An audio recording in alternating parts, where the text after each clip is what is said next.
Let me tell you a story. It's about a woman called Justine Sacco. She was a PR woman from New York with 170 Twitter followers, and she'd tweet little acerbic jokes to them, like this one on a plane from New York to London. So Justine chuckled to herself and pressed send and got no replies and felt that sad feeling that we all feel when the internet doesn't congratulate us for being funny. Black silence when the internet doesn't talk back.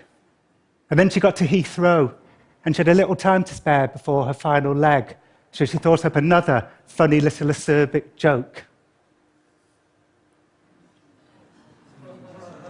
And she chuckled to herself, pressed send, got on the plane, got no replies, turned off her phone, fell asleep, woke up 11 hours later, turned on her phone while the plane was taxiing on the runway, and straight away there was a message from somebody that she hadn't spoken to since high school that said, "I am so sorry to see what's happening to you." And then another message from her best friend, "You need to call me right now. You are the worldwide #1 trending topic on Twitter." What had happened was that one of her 170 followers had sent the tweet to a Gawker journalist, and he retweeted it to his 15,000 followers. And then it was like a bolt of lightning. A few weeks later, I talked to the Gawker journalist. I emailed him and asked him how it felt, and he said it felt delicious. And then he said, "But I'm sure she's fine." But she wasn't fine, because while she slept, Twitter took control of her life and dismantled it piece by piece. First, there were the philanthropists.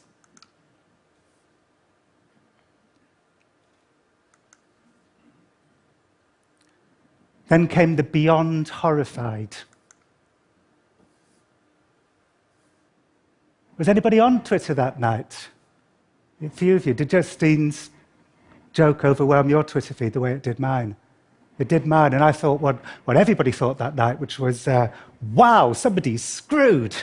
Somebody's life is about to get terrible. And I sat up in my bed and I put the pillow behind my head, and then I thought, I'm not entirely sure that joke was intended to be racist. Maybe instead of gleefully flaunting her privilege, she was mocking the gleeful flaunting of privilege. There is a comedy tradition of this, like South Park or Colbert or Randy Newman. Maybe Justine Sacco's crime was not being as good at it as Randy Newman. In fact, when I met Justine a couple of weeks later in a bar, she was just crushed. And I asked her to explain the joke. And she said, "Living in America puts us in a bit of a bubble when it comes to what is going on in the third world. I was making fun of that bubble." You know, another woman on Twitter that night, a New Statesman writer, Helen Lewis, she reviewed my book on public shaming and wrote that she tweeted that night, "I'm not sure that her joke was intended to be racist." And she said straight away she got a fury of tweets saying, "Well, you're just a privileged bitch too." And so to her shame, she wrote, she shut up and watched as Justine's life got torn apart. It started to get darker. Then came the calls for her to be fired. Thousands of people around the world decided it was their duty to get her fired. Corporations got involved, hoping to sell their products on the back of Justine's annihilation.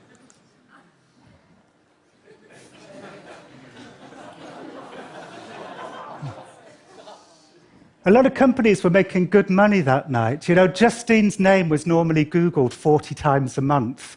That month, between December the 20th and the end of December, her name was Googled 1,220,000 times.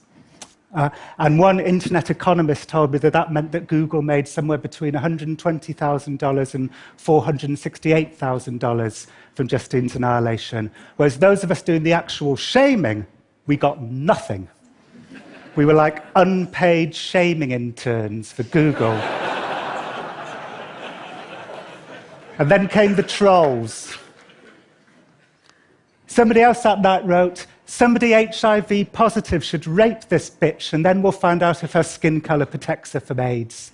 And that person got a free pass. Nobody went after that person. We were also excited about destroying Justine, and our shaming brains are so simple-minded that we couldn't also handle destroying somebody who was inappropriately destroying Justine.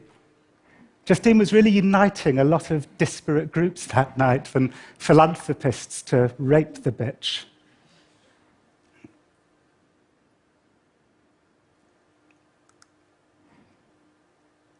Women always have it worse than men. When a man gets shamed, it's, I'm going to get you fired. When a woman gets shamed, it's, I'm going to get you fired and raped and cut out your uterus. And then Justine's employers got involved. And that's when the anger turned to excitement.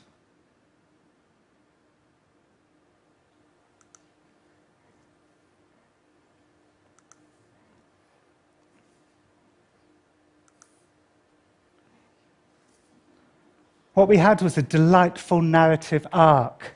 We knew something that Justine didn't. Can you think of anything less judicial than this?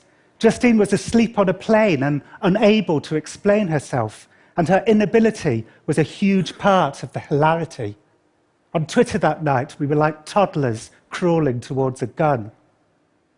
Somebody worked out exactly which plane she was on, so they linked to a flight tracker website. A hashtag began trending worldwide. Hashtag, has Justine landed yet?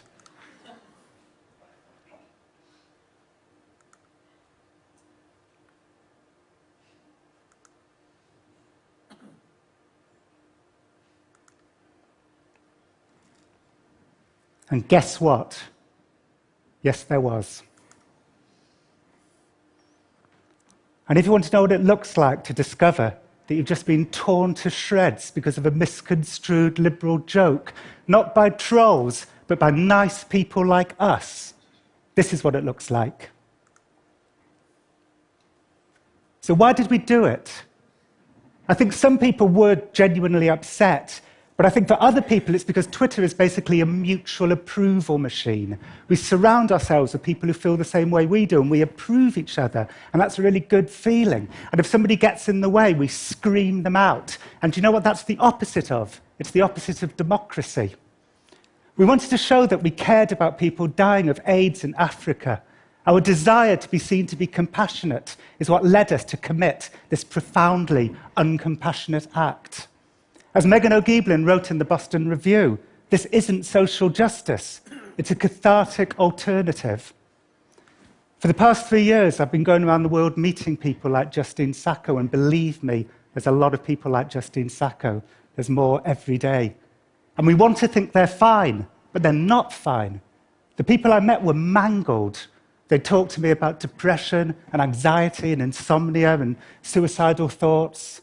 One woman I talked to, who also told a joke that landed badly, she stayed home for 1.5 years. Before that, she worked with adults with learning difficulties and was apparently really good at her job. Justine was fired, of course, because social media demanded it. But it was worse than that. She was losing herself. She was waking up in the middle of the night, forgetting who she was. She was got because she was perceived to have misused her privilege. And of course, that's a much better thing to get people for than the things we used to get people for, like having children out of wedlock. But the phrase misuse of privilege is becoming a free pass to tear apart pretty much anybody we choose to.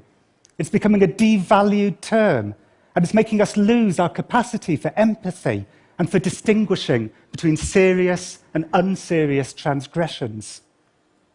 Justine had 170 Twitter followers, and so to make it work, she had to be fictionalized. Word got around that she was the daughter of the mining billionaire Desmond Sacco. I thought that was true about Justine until I met her at a bar and I asked her about her billionaire father, and she said, "My father sells carpets." And I think back on the early days of Twitter, when people would admit shameful secrets about themselves, and other people would say, "Oh my God, I'm exactly the same."